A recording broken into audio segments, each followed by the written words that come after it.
मंगलम गौतमोगणी मंगलम कुंद कुंदाद्यो जैन धर्मोस्तु मंगलम सर्वमंगल मांगल्यम सर्वकल्याणकारकम प्रधानं सर्वधर्माणां जैनं जयतु शासनं जैनं जयतु शासनं जैनं जयतु शासनं।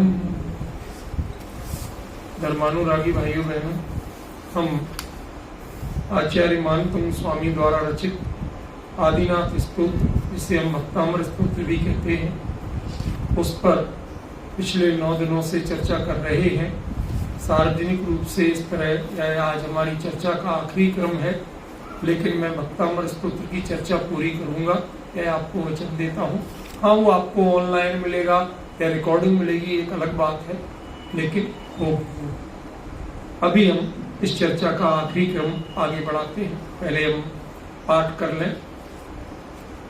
भक्तामर प्रणत मौलिमणि प्रभाणा मोद्योतकं दलित पाप तमोवितानं सम्यक् प्रणम्य जिन पादयुगं युगादा वालम्बनं भवजले पततां जनानां यः संस्तुतः सकल वाङ्मय तत्त्वबोधात् उद्भूत बुद्धिपटुभिः सुरलोकनाथैः स्तोत्रैः जगत्त्रितयचित्तहरैरुदारैः स्तोष्ये किलाहमपि तं प्रथमं जिनेन्द्रम् बुद्ध्या विनापि विबुधार्चितपादपीठ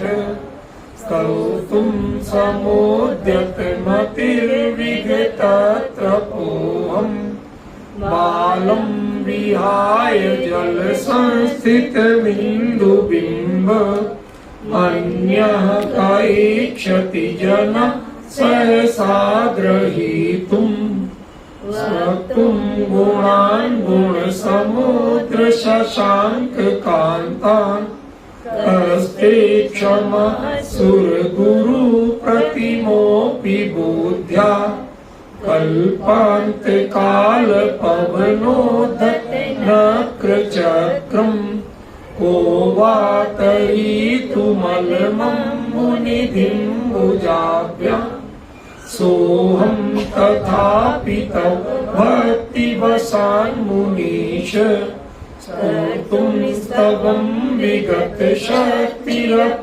प्रवृत्ता प्रीत्यात्मवीर्यमविचार्य मृगीमृगेन्द्रम् नाभेति किं निजशिशो परिपालनार्थम्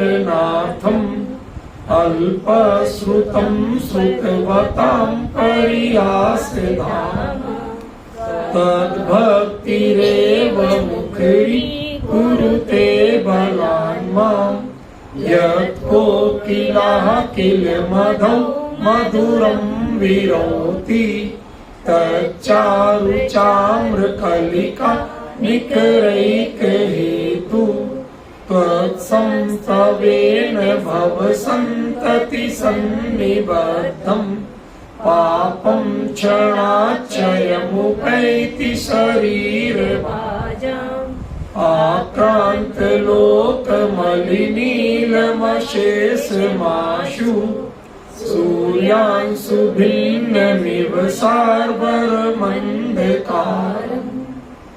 यहाँ तक की चर्चा अपन कर चुके थे। कल किसी ने कहा बाद में कि आप भक्तामर जी को स्वाध्याय के विषय के रूप में ले रहे हैं, लेकिन इसको पढ़ने की छंद की लय बता देती, कम से कम हम लोग कम से कम सही पढ़ना तो सीख जाते। ठीक है, अपने अपने हिसाब से सब ठीक पढ़ते, मैं किसी को दोष नहीं, लेकिन कुछ पहचान भी तो होना चाहिए कि कौन सा छंद है, वो कैसा पढ़ा जाता है और क्यों पढ़ा जाता है। 1 मिनट में ये बता के फिर अगले छंद पे हम चर्चा करें। यह छंद का नाम है वसंत तिलका। वसंत तिलका यूं तो कहा जाता है वसंत ऋतु के तिलक के समान। तिलक एक वृक्ष का भी नाम, ठीक है ना। उसमें शुरू में पत्तियां लाल लाल लंबी लंबी आती हैं, बाद में धीरे धीरे हरी, समझ गए। तो वो तिलक वृक्ष एक शुभ वृक्ष माना गया भारतीय परंपरा में।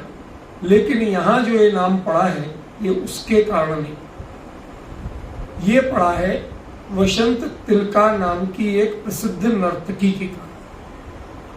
उसकी खूबी क्या थी?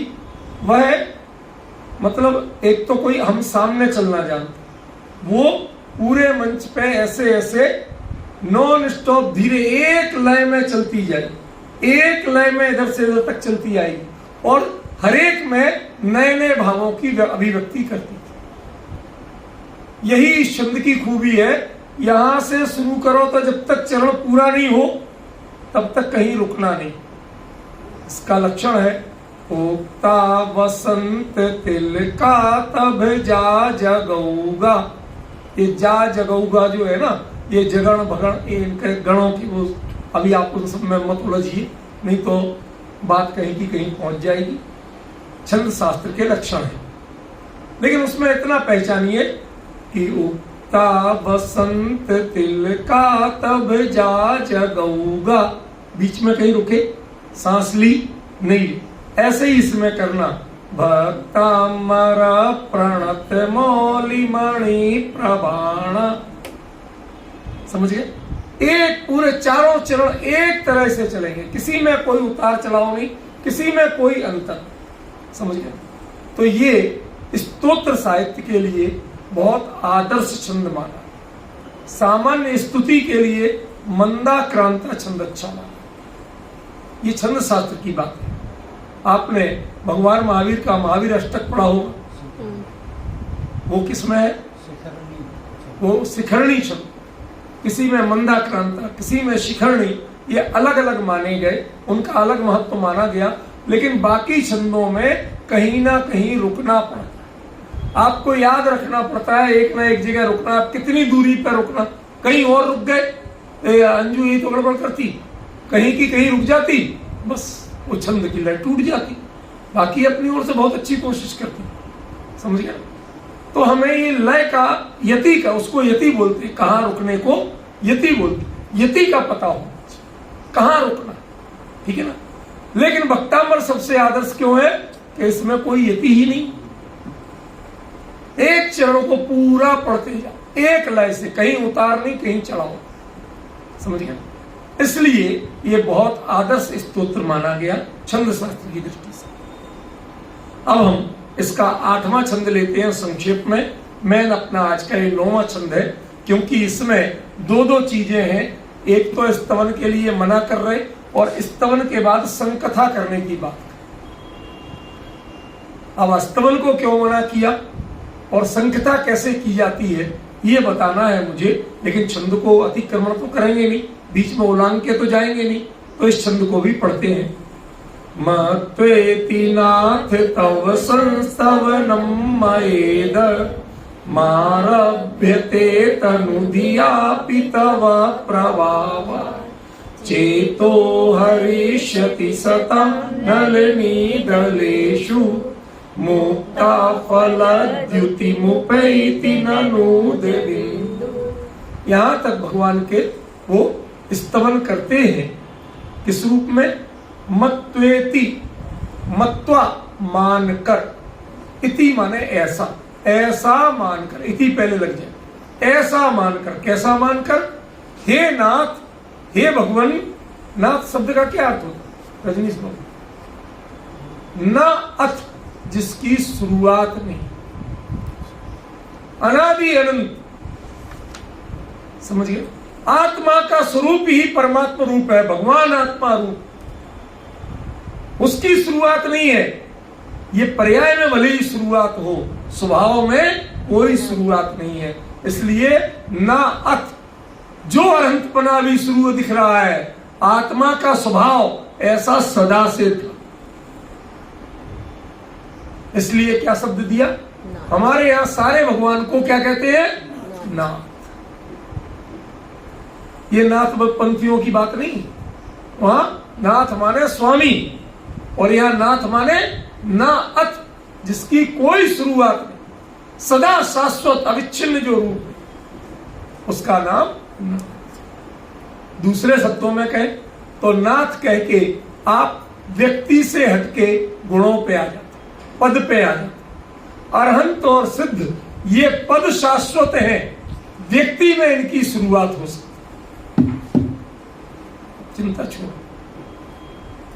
क्या कहा मैंने? व्यक्ति में अरहंत पदे की शुरुआत हो सकती है, लेकिन अरहंत पद वो सदा काल से, उसकी शुरुआत नहीं। हम अपने जीवन में अलग अलग अवस्थाओं की शुरुआत कर सकते हैं, लेकिन यदि हम देखें कि जीवन में कोई बालक कभी नहीं हुआ, सब हुए, जवान कभी नहीं हुए, सब हुए, वृद्ध कभी नहीं, सब हुए। ये तिनकी अवस्थाओं की परंपरा तो शाश्वत है, व्यक्ति में इसकी शुरुआत या अंत कहा जाता है। ख्याल में? तो यहां पर पद के हिसाब से हम ले सकते हैं कि शाश्वत की बात की, ठीक है ना? तो मत्वेति नाथ, तब माने आपका।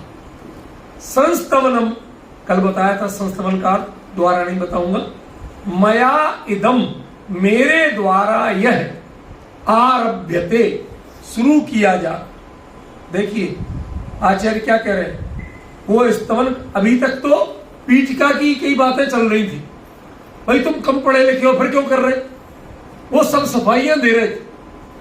अब कह रहे हैं कि मैं इस छंद से स्तुति प्रारंभ कर रहा हूं, स्तवन प्रारंभ कर रहा हूं। सच बताओ, आप लोगों को पता भी था कि शुरू के साथ छंद, वह अभी तक स्तवन आचार्य ने शुरू नहीं किया। हमें तो सभी स्तवन लगता ना रूही। अब देखो क्या अंतर पढ़ा कि नहीं मोहन जी? आरभ्यते, तनु धिया, मेरी बुद्धि बहुत कम, तनु कमजोर, धिया। अब यहां पर आप लोगों के जो नाम तनु वनु होते हैं उनके चक्कर में मत पड़ना, वो तो खूब हैवी वेट को भी तनु कहा जाता, यहां तनु का अर्थ कुछ और। तनु माने कमजोर, सीमित, अल्प, धिया माने बुद्धि।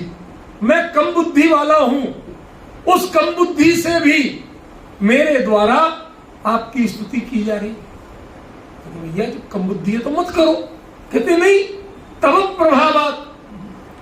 अरे मुझे अपनी बातें कहां कहनी है, मुझे तो आपके गुण कहना है, आपके गुणों की कमी थोड़ी है, तो मेरा काम चल जाए। पॉइंट समझ रहे कि नहीं समझ? क्या एक अलग ही रूप है कि नहीं? समझे? मैं कमजोर हूं, लेकिन कहां जा रहा हूं? भगवान का गुणगान कर रहे हैं। भगवान के गुणों में तो कमजोरी नहीं है, वो गुणों में तो कोई खुटता नहीं है, कम नहीं है, वो तो भरपूर है ना। समझे? इसलिए आपके प्रभाव के कारण मेरा स्तवन का काम चल जाए। मेरे में बुद्धि कम सही, लेकिन मुझे बुद्धि का प्रयोग करना ही कहां है? मुझे तो आपका गुणानुवाद करना है, और आपके गुण प्रकट हैं और अपार हैं, तो मुझे कहने में कहां घाटा पड़ा। ठीक है, फिर आगे क्या कहते हैं? चेतो हरिष्यति सताम नलिनी दलेसु।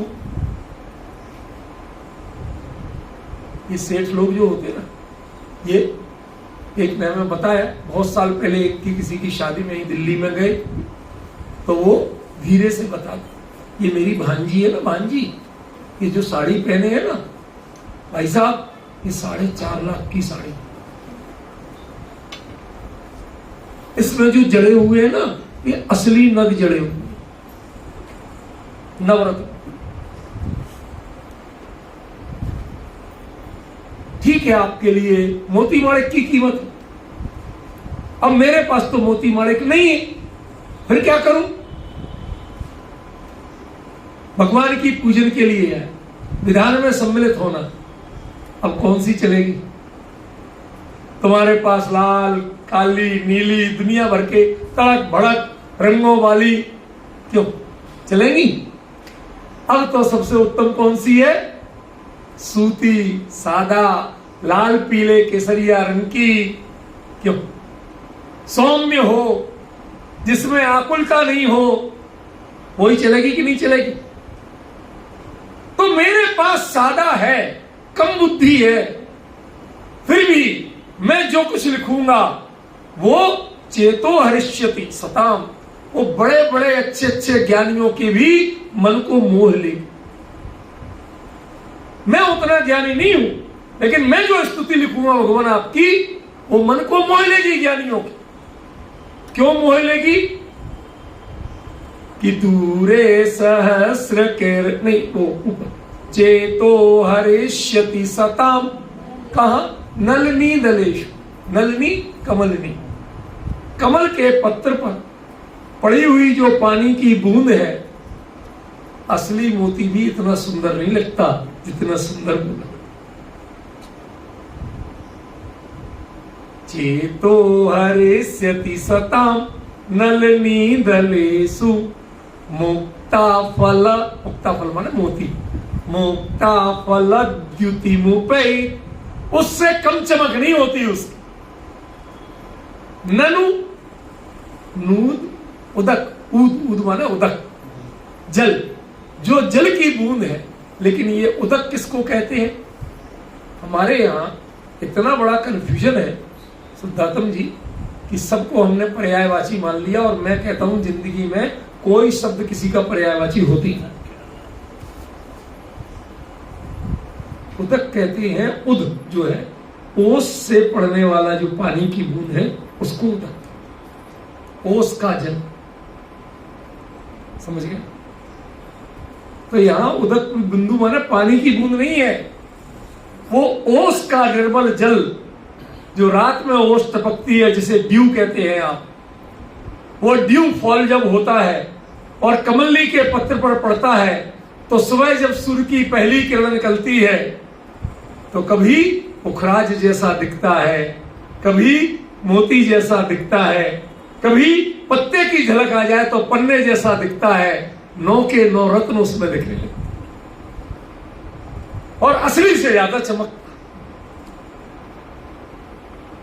तो ठीक है, मैं बड़ा ज्ञानी ना सही, लेकिन गुणानुवाद किसका करने जा रहा हूं? 3 लोक के नाथ का करने जा रहा हूं।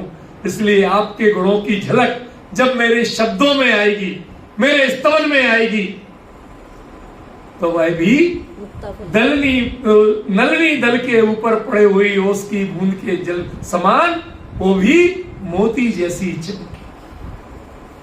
आज तक आपने सुंदर राइटिंग के लिए तो पढ़ा होगा कैसे मोती जैसे अक्षर है, जैसे मोती जले, लेकिन आचार्य अपने भावों के लिए क्या कह रहे हैं? बड़ा ज्ञानी नहीं हूं मैं, मानता हूं मेरी बहुत थोड़ी बुद्धि, लेकिन उसके बावजूद भगवान गुणानुवाद किसका कर रहा हूं ये तो बताओ। किसके प्रोग्राम में जा रहा हूं?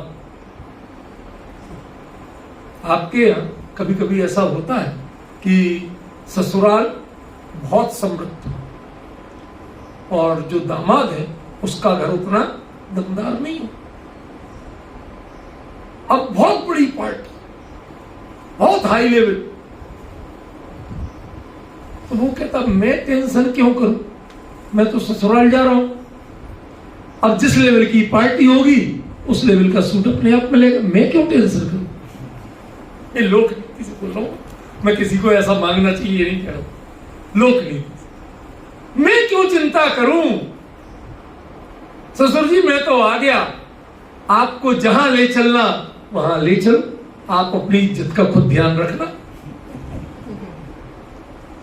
ऐसी भगवान आपके गुणों की झलक जब दिखेगी तो मेरे शब्द सामान्य हैं पर आपके गुण असामान्य हैं, उनकी झलक पाने से ये साधारण शब्द भी मोती जैसे चमकेंगे, उन जैसी नवरत्नों जैसी शोभा और कीमत पाएंगे। ख्याल में बहुत सरल है, सीमित है, लेकिन मार्ग बताया आपको। अब अगला जो अपना आज चलना है, जिसके लिए हम खासतौर पे भाव है मेरे उसकी चर्चा लेते हैं।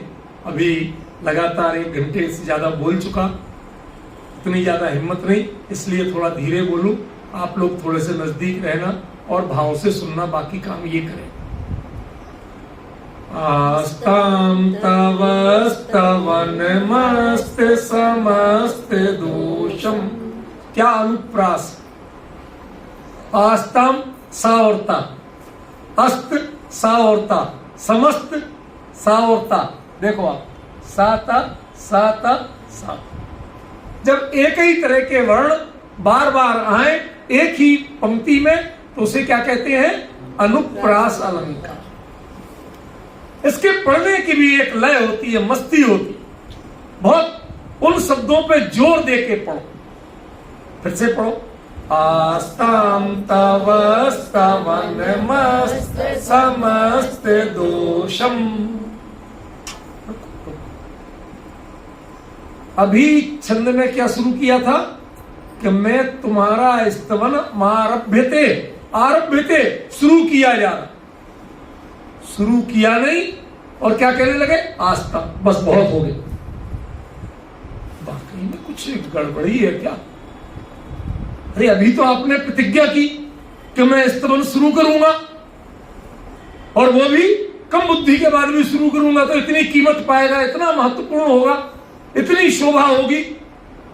और अगले ही छंद में क्या होगा महाराज तुम्हें? जो कहने लगे आस्था, बस करो। मान तुम आपके इन प्रश्नों के लायक तो नहीं थे, पर ऐसे प्रश्न आपने कर लिए। यदि उनकी गरिमा पहचानते, उनके भावों की स्थिति पहचानते, तो आपको ऐसा प्रश्न नहीं करना।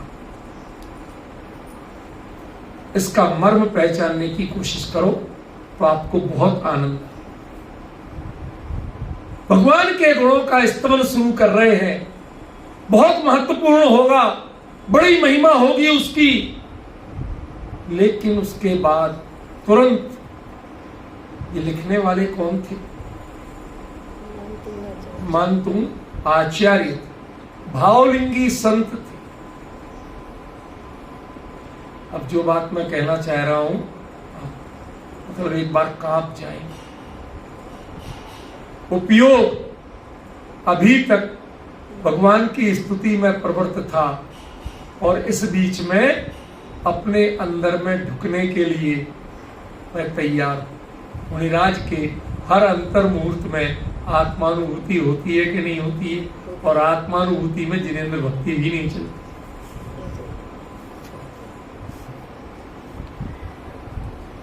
सही है।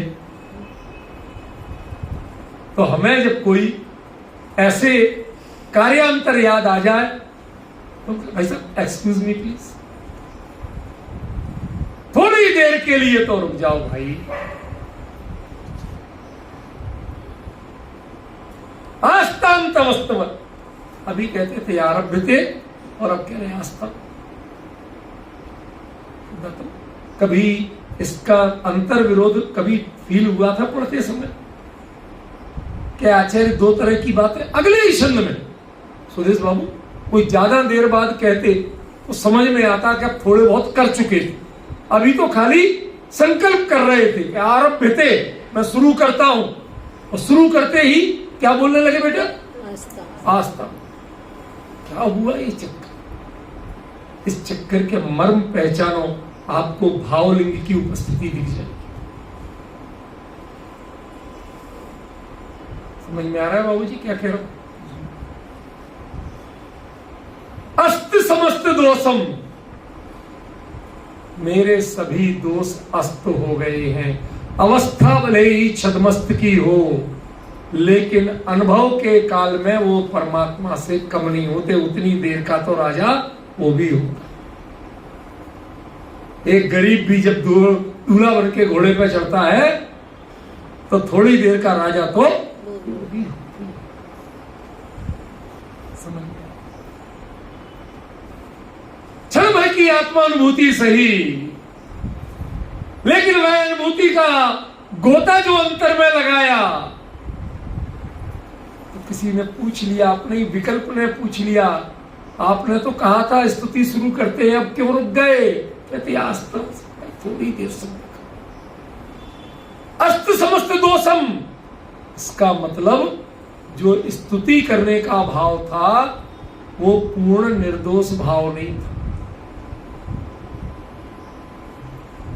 भक्ति करने का भाव, गुणगान करने का भाव, वो गुणगान बहुत निर्दोष है और निर्दोष पद के हैं, लेकिन वह गुणगान करने के शब्द वो निर्दोष होते हैं क्या? मैं एक कुछ लिख रहा हूं, बताना क्या लिखा है। क्या लिखा? सुधा तो सफेद है काला है। मैं बहुत सीमित दृष्टांतों में विश्वास करता हूं।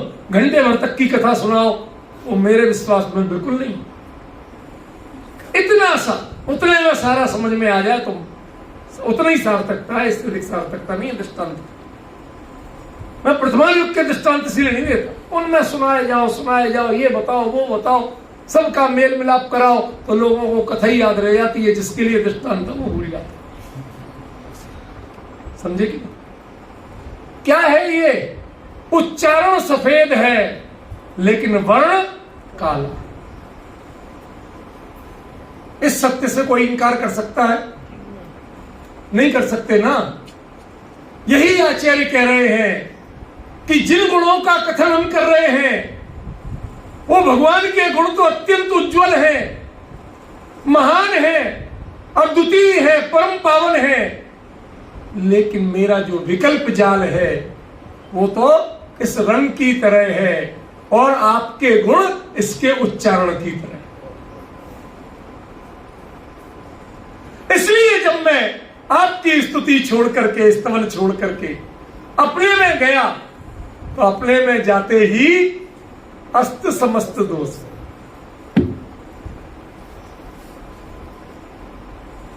यदि ज्ञानियों के हृदय के एक एक झंकार को आप नहीं निकाल सके तो आपको इस गद्दी का अधिकार नहीं। ये पांडित्य प्रदर्शन की नहीं है कि मुझे क्या आता है, ये गद्दी है ज्ञानियों का अभिप्राय, उनका हृदय खोल के दो। कई बार बच्चा कहता है, आता है, नहीं आज भूख नहीं है, कह दिया आपको भूख नहीं है, तबीयत ठीक नहीं मेरी। मां अंत तक स्वीकार नहीं करती कि इसकी तबीयत ठीक नहीं है या भूख नहीं।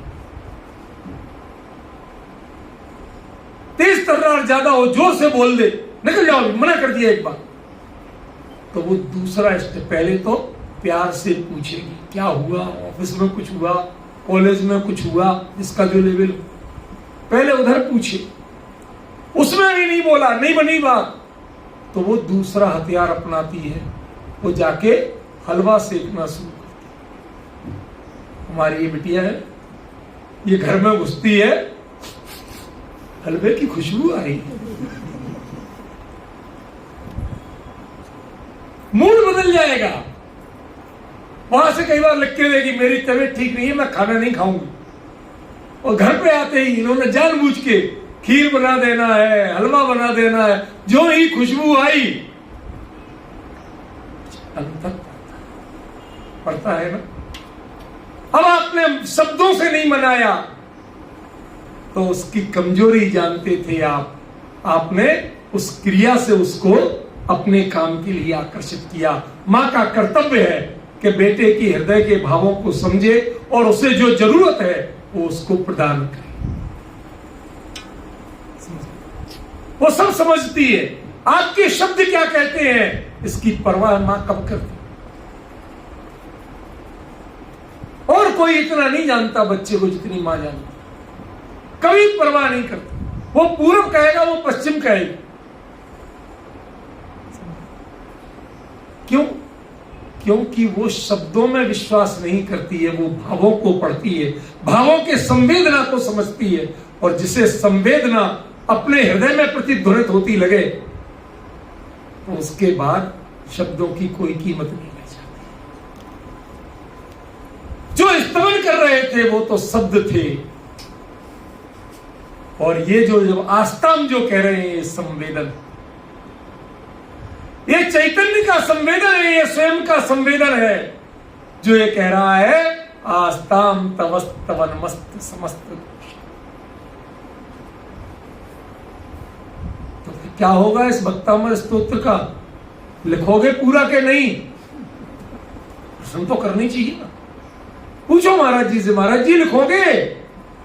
कहते नहीं, ये मूड बदल गया है, अब मैं स्तवन नहीं लिखूंगा, सत्संग कथा। अब मैं भगवान से थोड़ी देर बातचीत करूंगा, गुफ्तगू करूंगा। कल संकेत किया था संकथा के बारे में। सच बताइए, आपका लेवल है ऐसा कि भगवान आपसे बतियाएं और आप भगवान से बतियाएं? एक भावलिंगी मुनिराज, उनकी ऊंचाई, उनके परिणामों की श्रेष्ठता इतनी होती है कि वो ये कहते हैं, भक्तों और भगवान कैसे ही हो, कितनी दूरी हो, लेकिन जब रिश्ता भक्ति का जुड़ जाता है तो उसके बाद में ये गैप अपने आप खत्म हो जाता है। एक गरीब की बेटी, बिल्कुल गरीब की, और अरबपति को पसंद आ गई। उसने अपने भाव व्यक्त कर दिए और इसने उसके भाव को स्वीकार कर लिया। अब बताइए, वो जो उनमें गैप है ना, वो गैप, मां कहती है, अरे इतने बड़े आदमी से तुम बतिया रही, वो बिजी होंगे कहीं, जब वो कह रहे मीटिंग में हूं, मत कर फोन, चुप रहे। आप सब जानते हैं, हमें वो आपके डायलॉग दोहराने की जरूरत नहीं, और उसके आप विशेषज्ञ। उसको किंचित भी भय नहीं होता है, वो बेखटके बतिया लेती है। क्यों बतिया लेती है? क्योंकि एक रिश्ता जुड़ा है। आज तक आपने रिश्ता कहां जोड़ा? आपने तो गैप बना के रखा। उनके भावों को आपने पहचाना क्या, और अपने भावों को उनके नजदीक ले जाने की कोशिश की क्या? यदि ये काम ही नहीं किया तो डायलॉग होगे कहां से? बतियाओगे कैसे उनसे? वो शांत चुपचाप बैठे हो तो भी हर बात को हम समझ सकते। मौन की भी एक भाषा होती है, और कभी कभी सबसे प्रभावी भाषा। शब्द उतना नहीं कह सकते मौन जितना कह सकते, मुद्रा जितना कह सकती है उतना कोई नहीं कह सकता। समझ में आया? और ऐसे मौन अभिव्यक्ति में वीतराग मुद्रा से श्रेष्ठ कोई मुद्रा नहीं। क्या क्या नहीं चाहिए आपको? 100 इंद्रा के चरणों में लौट रहे हो, बारंबार वंदन कर रहे हो, और प्रभु अपने में लीन। अरे महाराज कुछ तो बता दो, एकाध रास्ता बता दो। चलो यही बता दो, अनंत चतुर्दशी का व्रत कैसे किया जाता?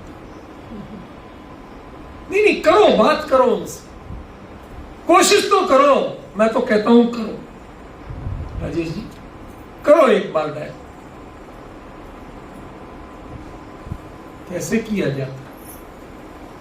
भगवान उत्तर देंगे आपको, क्योंकि आप तो व्रत में पानी कब लेंगे, जो आपको आता है वो भगवान नहीं बताएंगे, और जो आप कर लेते हो थोड़ी बहुत देर, उसके अलावा क्या करना चाहिए वो भगवान बताएंगे।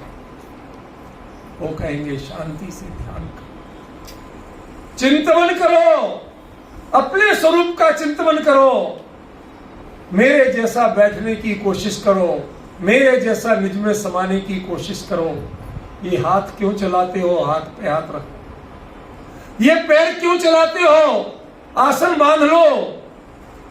ये आंखें दुनिया की ओर क्यों निहारते हो?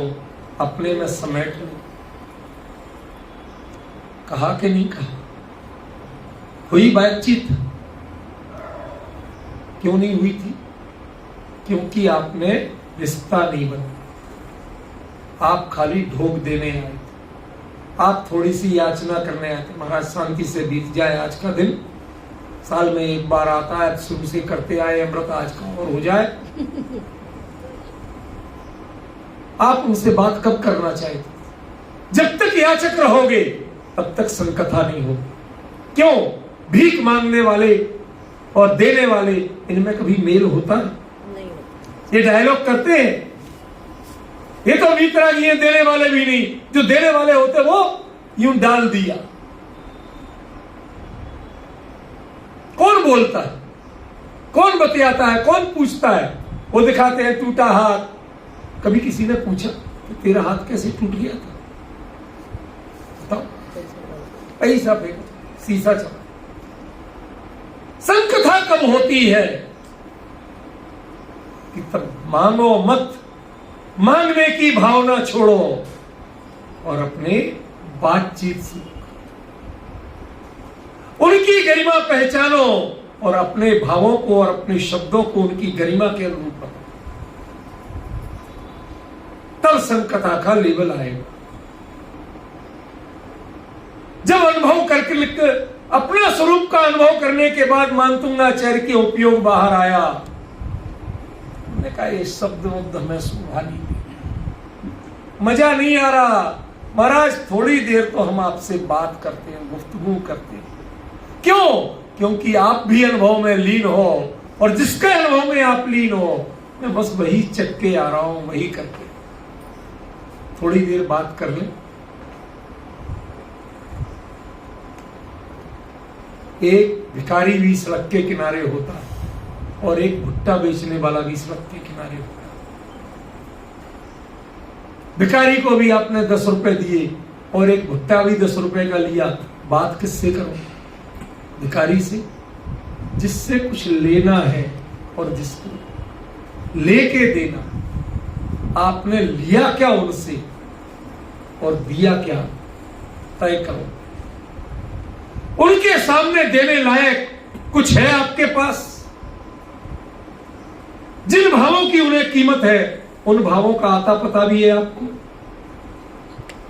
जिस स्वरूप के अनुभव में वो लीन है, उस स्वरूप की झलक भी आपको मिली है? बातचीत होगी शुरू कैसे? कहीं तो हमारे आचार विचार संस्कार कुछ तो मिलना चाहिए। एक दूसरे के प्रयोजन, उनकी झलक कभी तो मिलना चाहिए। जब मिलेंगे, उस लेवल पे आएंगे तो बातचीत भी। आचार्य मानतुंग लिखते हैं कि भैया स्तोत्र की सबसे बढ़िया शैली कोई है तो शब्दों से उठ के भावों पर पहुंच जाओ। बिना बोले बातचीत कर लो और भगवान से भी उत्तर पालो और भगवान से अपनी कही समझे। तो संकथा जगताम दुरितानि, जो मेरी पर्याय में पामरता है, जो कुछ भी कमी है, वो हंती दूर। आपको आचार्य कुंद की कथा याद है? कौंडेस ग्वाला पिछले भाव में थे, अनपढ़ गंवार ग्वाले थे, गाय चराते थे जंगल। वहां देखा कि जंगल में आग लगी, एक पेड़ सही सलामत बचा। उन्होंने कहा ये बीचों बीच था, चारों ओर के जल गए, एक कैसे बचा? कोई इसके पास पानी नहीं, कुछ नहीं। तो गौर से देखा तो उसके खोखले में, खो में एक ताड़ पत्थर का ग्रंथ रखा। सोचा कि जरूर इसकी महिमा है। अब अनपढ़ थी, क्या करें? देखिए आप भावों की स्थिति देखिए।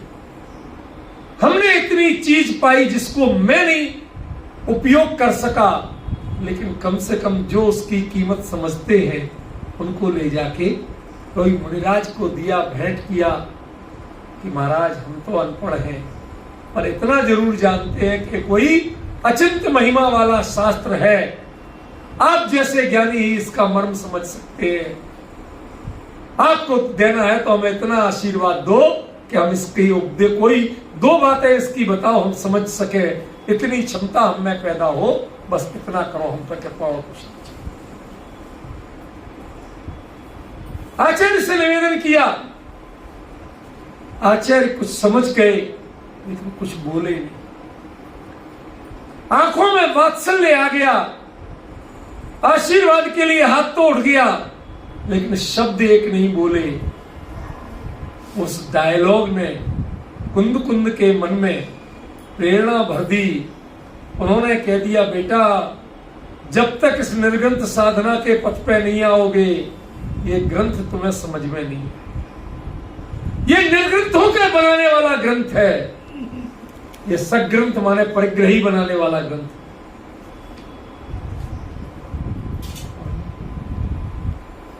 वो बालक, वो ग्वाला, वो अनपढ़ उन मुनिराज के बिना शब्द की बातचीत को समझ गया। उसने संकल्प लिया, भगवान ऐसी दशा हमें प्रकट हो कि हम इस ग्रंथ का मर्म समझ सकें।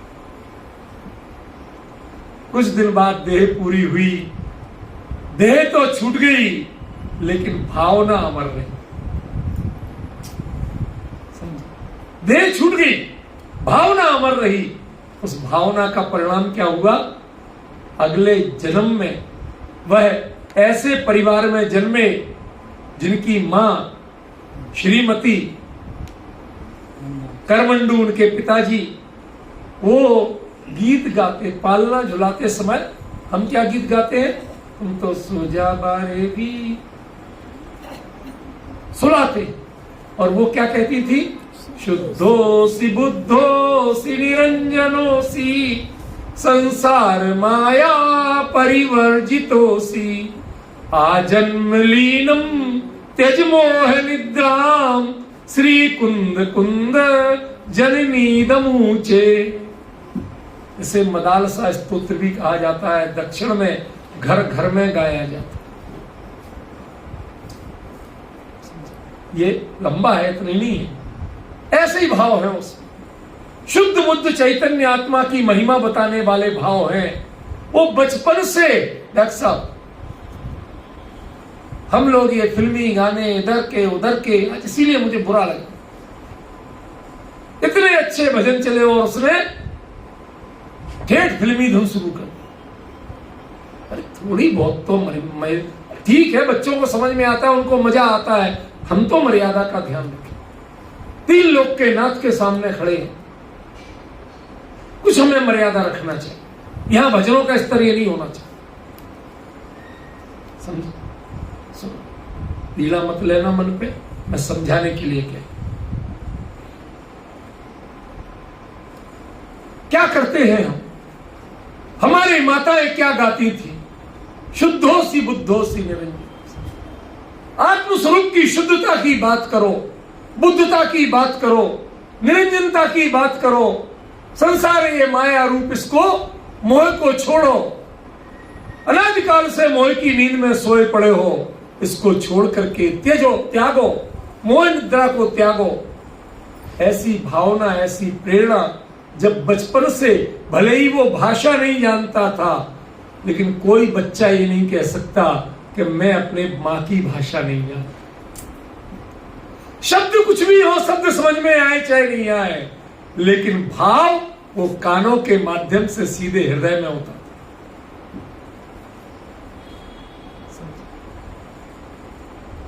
बहुत गजब। वो शब्द सुने। 11 साल के होते होते बच्चा क्या होता? बेटा कितनी उम्र हो गई? 13। इससे छोटे थे। खड़ा होना जरा, सोचना, इससे 2 साल छोटे थे। बैठ जाओ बेटा। कल्पना कर सकते हो 11 साल की उम्र में अपने हाथ से केस लॉन्च करते, हाथों में पिच्छी कमंडलू लेके छोटे छोटे, और मुनिचर्या को पालन करते, आहार चर्या को निकलते होंगे। लोग जब उनको हे स्वामी नमोस्तु नमोस्तु अत्रो अत्रो अवतरतु अवतरतु को शॉर्ट फॉर्म, ये बिगड़ा हुआ फॉर्म है अत्रो अत्रो। अत्रो कोई संस्कृत में शब्द नहीं होता। अवतरतु आई, तिष्ठतु तिष्ठो नहीं होता। समझ गए? ये तो हम लोगों ने बिगाड़ा है। वहां एक महाराज जी थे, तो वो बड़े सुनाते थे, कहते थे भाई बड़ौत वालों से बच के रहना। क्यों? कि ये कोई किसी के, तुम्हारी तो क्या इज्जत करेंगे पंडित जी, हमारी इज्जत नहीं करते। क्यों? हमसे कहते हैं महाराज जी मन की शुद्धि, महाराज जी वचन की शुद्धि। महाराज जी काय की शुद्धि? इन्हें समझ में ही नहीं आता। ये सब शब्दों की फॉर्मेलिटी करते हैं। काय की शुद्धि को काय की शुद्धि करते। देखो कितना अंतर पड़ गया। शब्द तो वही बोले, इसलिए शब्दों पे मत जाइए, भावों पे जाइए। भाव क्या थे आप? वो 11 साल की अवस्था में मुनि दीक्षा लेके किस तरह से शास्त्र स्वाध्याय किया, उनके ग्रंथों का मर्म समझा, शुद्ध बुद्ध आत्मा का अनुभव किया, और भगवान के दर्शन जब मिलते। अभी मैं बहुत भावुक हूं। अगले ही महीने कुंद कुंद आचार्य देव के तीनों क्षेत्रों की वंदना को जा रहा हूं। उनकी जन्मस्थली भी, उनकी तपोभूमि भी और उनकी समाधि भूमि भी, तीनों जगह के बड़े मनोयोग से दर्शन करने किए हैं, लेकिन तृप्ति नहीं होती है, बार बार जाने का मन करता है। समझ गए? तो वहां जा रहा हूं सब परिवार। अभी भी वो दृश्य ख्याल में आ रहे।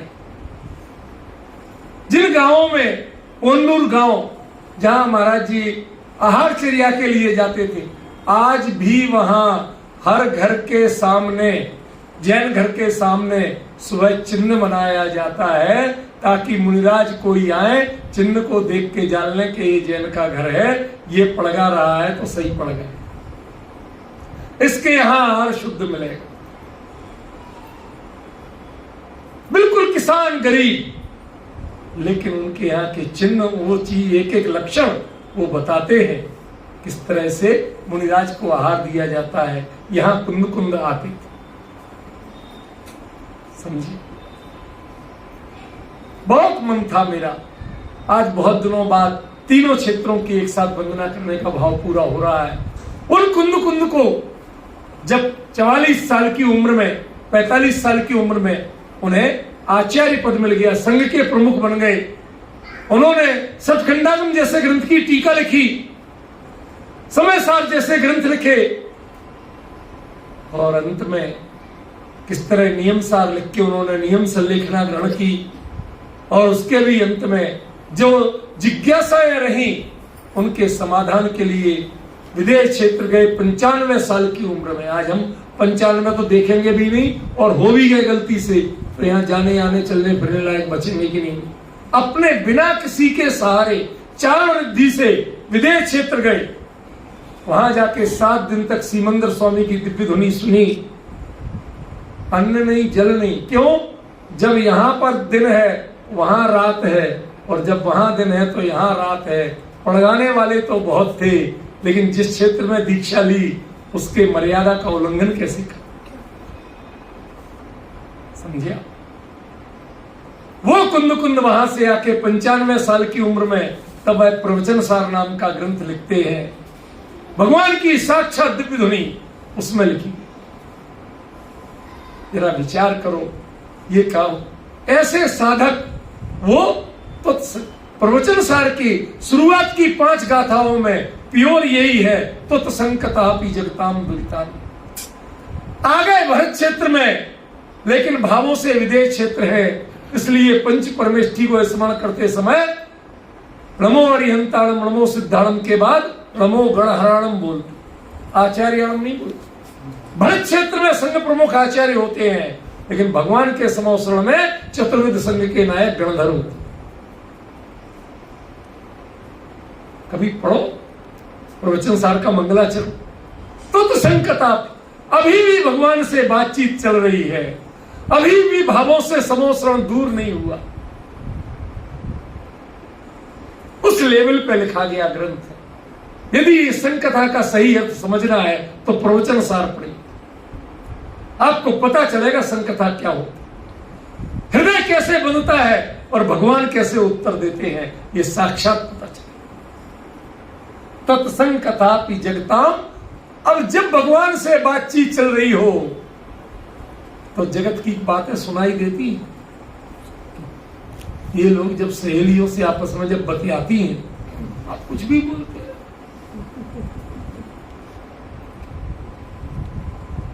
किसी ने ऐसी मजाक में पूछा कि बहरे को अंग्रेजी में क्या कहते हैं?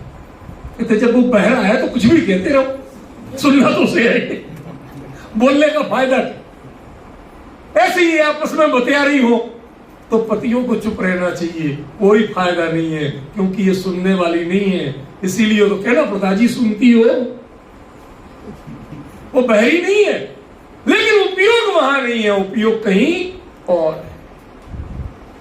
जब आपका उपयोग भगवान के भावों से तन्मय हो रहा हो, इतना जुड़ान हो, संकथा कर रहा हो, तो जगताम दुरितानि हंति, जगत में एक काहे के पाप का उदय था? मान तुम के पाप का उदय नहीं। 48 सालों में बंद थे, पाप का उदय था?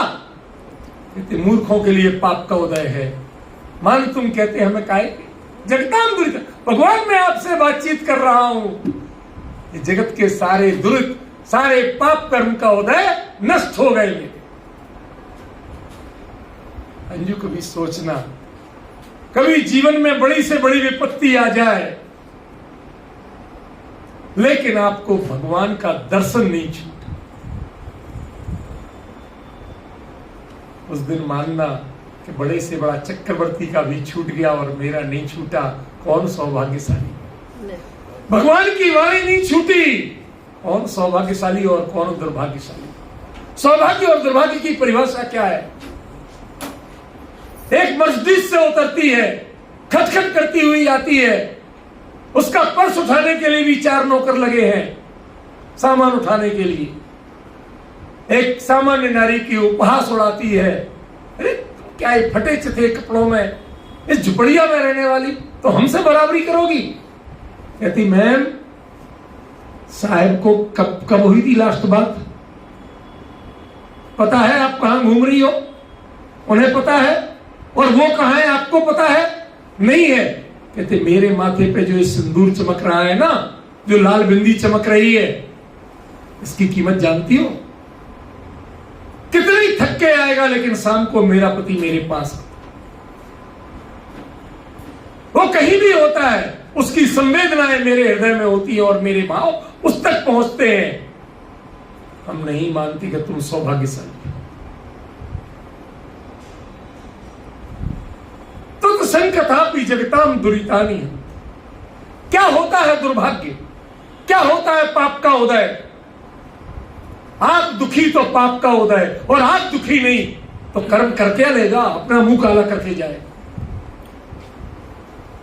बचपन में जब चेचक के दांत बहुत थे ना, तो लोग चिल्लाते थे कुछ कुछ कह के, तो पिताजी एक ही बात कहते, तू चिढ़ नहीं, ये अपना मुंह काला करके जाए।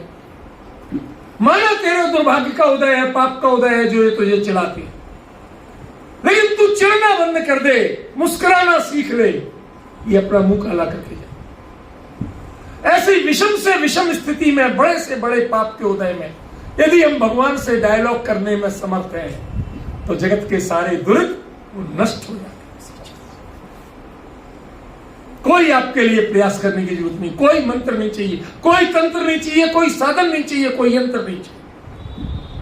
इसमें सारे लोगों ने यंत्र मंत्र तंत्र साधन ढूंढे, लेकिन आचार्य कहते हैं कि हमारे इस स्तोत्र का सबसे बड़ा बीज मंत्र कोई है, तो वो है भगवान से डायलॉग करने की पात्रता। संकथापि जगताम दुरितानि हंति। जितने पाप कर्म के उदय हैं, 1 सेकंड में सब छू मंत्र, उसी समय उसका पति लौट के आता है, कुछ नहीं, थोड़ी सी सब्जी लाया था, एक आध फल लाया था, या उसने कहा अरे तुझे तीखी मिर्ची बहुत पसंद है, आज बहुत अच्छी मिल रही थी, मिल ली है, या साहब के खेत पे लगी थी फार्म की, मैं उनसे मांग लाया 2 मिर्ची।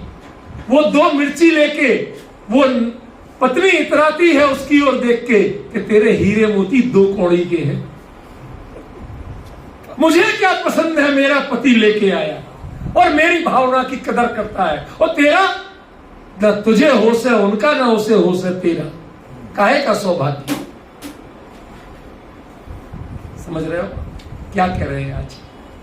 तत्संकथापि जगताम दुरितानि हंति। समय तो लगभग हो गया, 2-3 मिनट बचे हैं, छंद पूरा कर ले।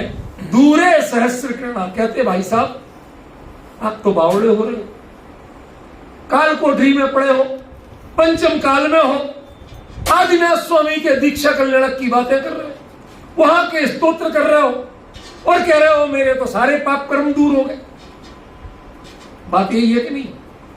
तो उसके लिए प्रमाण दे रहे हैं आज, लॉजिक। मैंने कहा ना, स्तोत्र में लॉजिक होता है। दूरे, हाँ, करोड़ों मील दूर, करोड़ों मील दूर, सहस्र करणा सूर्य कुरते प्रभैव, वो वहां चमकता है, उधर उगता है।